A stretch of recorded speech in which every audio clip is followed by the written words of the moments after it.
தன்னுடைய 65,000 வீரர்கள் மூலமா டேன்கட் பக்கம் திருப்பி விட்டாரு. டேன்கட் அவ்வளவுதான் சர்வநாசமாச்சு.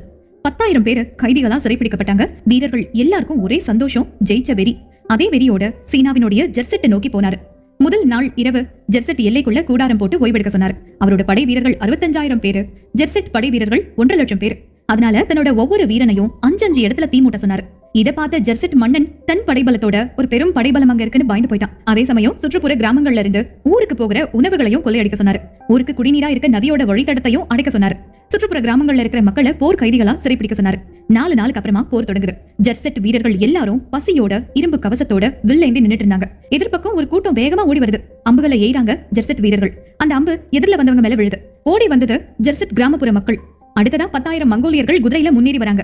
ஜெர்செட் வீரர்களை பார்த்து பயந்து போய் அப்படியே பின்வாங்குறாங்க. அதை பார்த்து சிரிச்ச ஜெர்செட் வீரர்களை 10 அடி தூரம் தள்ளி திரும்பி இரும்ப துளைக்கிற கல் அம்புகளை ஜெர்செட் வீரர்களினுடைய உடம்ப சல்லடையாக்குனாங்க மங்கோலியர்கள்.